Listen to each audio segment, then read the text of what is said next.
Okay, welcome to the Basic Computer Repair and Networking, Unit number 6, Chapter 15, PC Troubleshooting, Part 1, Presentation Lecture. Please make sure that you have your note guide that goes along with the presentation lecture so that you can take notes as we go through the material for Unit number 6 and have a study tool to be used for upcoming assessments. PC troubleshooting. Troubleshooting is when you have an issue with a PC and you need to try and fix it so that your PC can operate as it is supposed to. Troubleshooting a PC requires a combination of the technician's knowledge, intuition, and even experience. When it comes to different problems that may arise in a PC, they can be diagnosed without expensive diagnostic tools. And also, keep in mind that the best way to become familiar with troubleshooting tools is by actually going through and using them. Now, when it comes to determining what the problem might be and how to solve it, we want to take a look at some common sense practices. One thing we need to do is determine the major fault area. Major fault areas to consider could be, is it a hardware or is it a software issue? Is it a user-generated problem? User-generated problem, believe it or not, is the most common.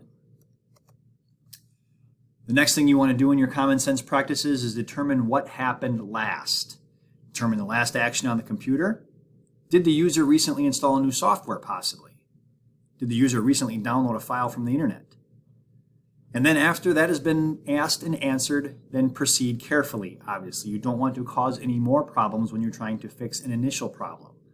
Don't rush when diagnosing a problem, and proceed in a methodical yet consistent pace.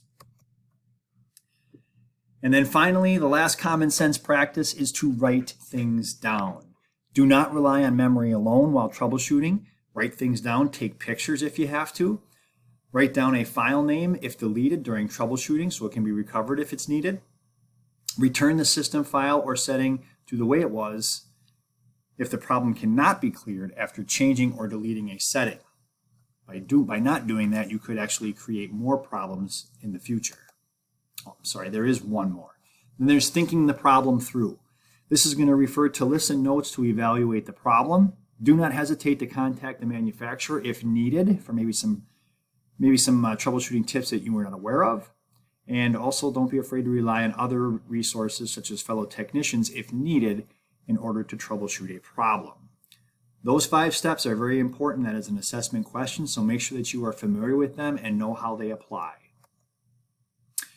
Now, when it comes to overview of troubleshooting itself, there is no one method of troubleshooting. There are many different ways to get from point A to point B all the way through to the solution. So the purpose here is to know that you want to get to a solution that's going to solve the problem. How you get there isn't necessarily as important. Now, when troubleshooting, isolate the problem. Find out exactly where the area of issue is and address it there. Causes of failure can occur in 3 different stages. We call them the first, the second, and the third stage. Very significant names for those different stages, first, second, and third stage. Let's take a look at how those apply. Now, the first stage, the first thing you want to do is you want to try to identify if the problem occurs during the post or the power on self-test, the first step in the Windows boot sequence. Firmware post codes can be used as a diagnostic tool. PC Doctor postcard is used to diagnose errors during the post caused by hardware failure. So normally this is going to happen before the computer boots up, the power on self-test. So that you probably will not even see a screen or possibly even just a blue screen of death. Now in the second stage, you want to try to identify if the problem occurs during the second operating system loading and initialization. And you may have to reinstall required system files if necessary if they are corrupted or damaged. And then finally, the third stage, this is file corruption. This is the most common problem that can occur during this stage. DLL files can cause a system failure when inappropriately applied in a software program or when they become corrupt. Now, these files are stored in what's known as the Microsoft Dynamic Link Library, also known as the DLL, as mentioned before, which is an executable file that can be called and run by Microsoft software applications, or even by third-party software applications. This can be used to remedy the error. So hopefully this is where you can go to address your situation and solve your situation without having to look further. Now, the third stage, the blue screen error, nasty, nasty. We all know the blue screen error, the blue screen of death, is the blue screen that appears with an error code and then freezes the system, also known as fatal errors, stop errors, and stop error message. They are very, very annoying, very, very difficult to diagnose at times, but what we do know now is that it does happen in the third stage of the troubleshooting guide.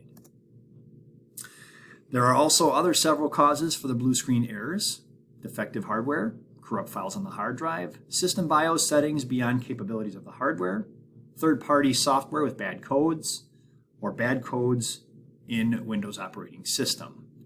So as you can see, there's a number of different possible causes for the blue screen, which is probably why we see it most often, and it is the most common symptom or sign of some type of a troubleshooting concern.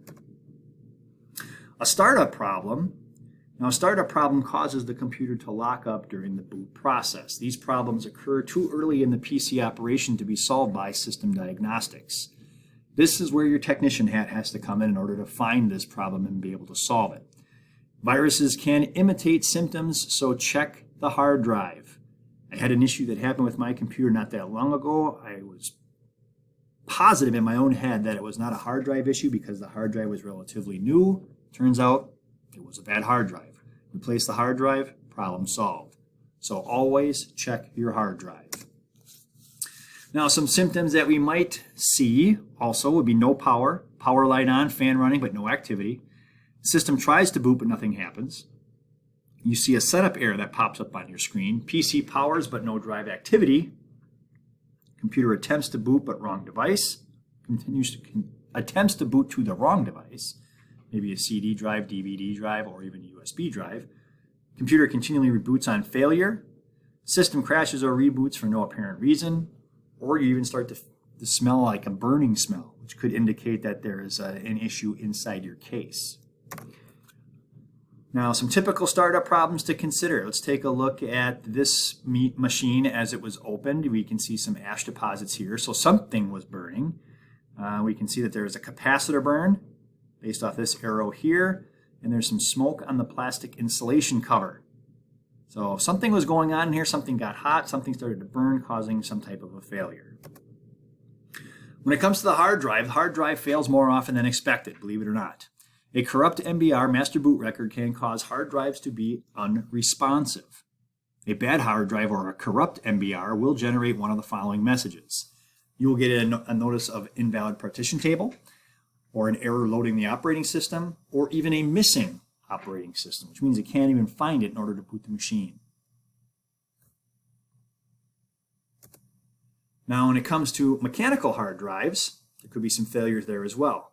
Signs of possible failure include whining or a clanking noise from mechanical parts. You will hear this. You'll know what it is when you hear it. So you'll hear something that just doesn't quite sound right. Regularly back up your data to avoid recovery problems in the event that your hard drive does fail. Now, when it comes to issues with the MBR or master boot record, hard drives can fail due to corrupt date or files. Some third-party softwares can repair an MBR if we do have an issue. Use the boot rec.exe command from your command line interface from the Windows recovery environment to recover an MBR. We will stop here with the unit number 6, presentation lecture part 1. Please make sure to revisit any slides if you need to in order to get the notes that you may have missed. And I will see you back here for part 2.